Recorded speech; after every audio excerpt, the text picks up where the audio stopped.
On va chercher le nombre de nombres pairs avec des chiffres distincts tels que ces nombres soient inférieurs strictement à 4000. Donc, dans cette question, on ne précise pas le nombre de chiffres, donc il va falloir qu'on cherche les nombres à 1 chiffre, 2 chiffres, 3 chiffres et 4 chiffres. Donc, pour les nombres à 1 chiffre, quelles sont les possibilités qu'on a? Soit il faut que ça se termine par 0, 2 ou 4, parce qu'il faut que ce soit un nombre pair.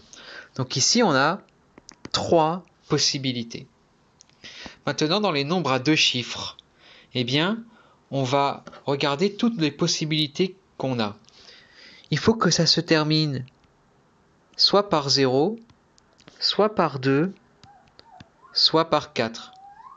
Donc si je prends 0, dans le chiffre des dizaines, j'ai le choix soit à 1, 2, 3, 4 ou 5. On n'a pas le droit de mettre 0 dans le chiffre le plus à gauche. Donc ici, j'ai combien de possibilités? J'en ai 5 et ici 1. Ça veut dire que j'ai ici 5 fois 1 égale 5 possibilités si mon dernier chiffre est 0. Si mon dernier chiffre est 2, eh bien ici, en possibilité, j'ai 1, 3, 4 ou 5. Il n'y a pas 2 puisque je l'ai déjà utilisé. Donc j'ai combien de possibilités? 4. Et donc ça va faire 4 fois 1. J'ai 4 possibilités lorsque mon dernier chiffre est 2 pour les nombres à 2 chiffres. Et enfin pour 4, eh bien ce sera la même chose. 1, 4 et du coup 4 possibilités. Maintenant on regarde les nombres à 3 chiffres. Soit ça se termine par 0, 2 ou 4 parce que c'est un nombre pair. Donc ici, j'ai le choix 1, 2, 3, 4, 5, 0. 0, je n'ai plus le droit de le prendre. Donc ici, j'ai 5 possibilités et il faut que les nombres soient différents. Donc si ici, par exemple, j'ai utilisé 4, eh bien je n'ai plus le droit d'utiliser 4. Ici, il ne me reste plus que 1, 2, 3, 5, 4 possibilités. Et donc ça me fait 4 fois 5 fois 1, ça me fait 20 possibilités pour les nombres à 3 chiffres lorsque le dernier chiffre est 0. Si je prends 2, eh bien ici, je vais avoir le choix entre 2, je n'ai plus le droit, 1, 3, 4, 5, 0. Donc ça me fait 5 possibilités. Et ici, j'ai le droit à 1, 3, 4, 5.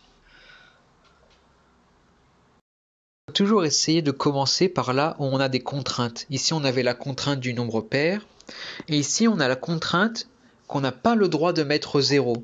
Donc ici, j'ai 4 possibilités. Et donc, imaginons que j'ai pris 3.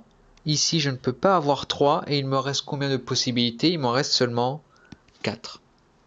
Et donc, si je prends comme dernier chiffre 4, ça va être le même cas que au-dessus.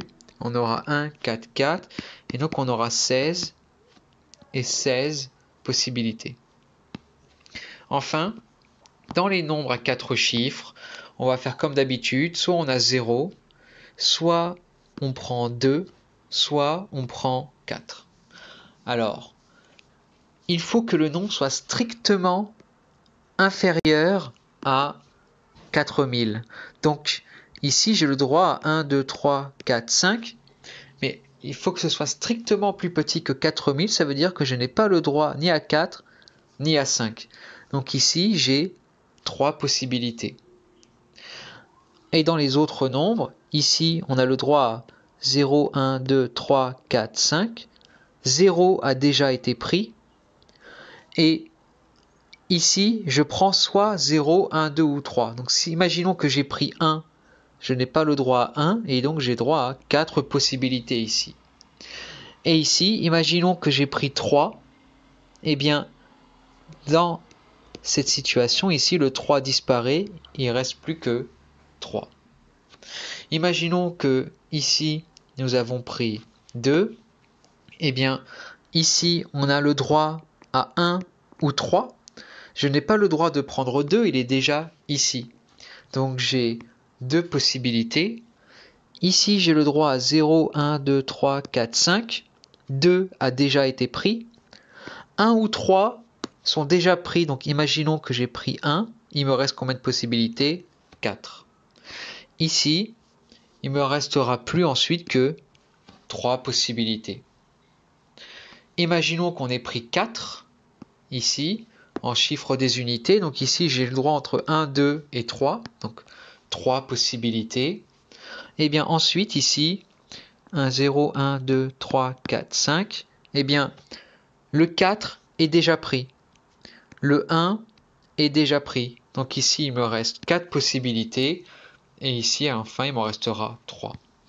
Donc, dans les nombres à 4 chiffres qui se finissent par 0, j'ai 3 fois 4 fois 3, ça fait 24. Ensuite, on a 2 fois 4 fois 3, ça va faire 24. 3 fois 4 fois 3, ça va faire 36. Donc, le nombre de nombres pairs avec des chiffres distincts inférieurs à 4000, eh bien ça va être égal à la somme des nombres entourés, et ça va être égal à 3 plus 5 plus 4 plus 4 plus 20, etc. Et ça fera 164.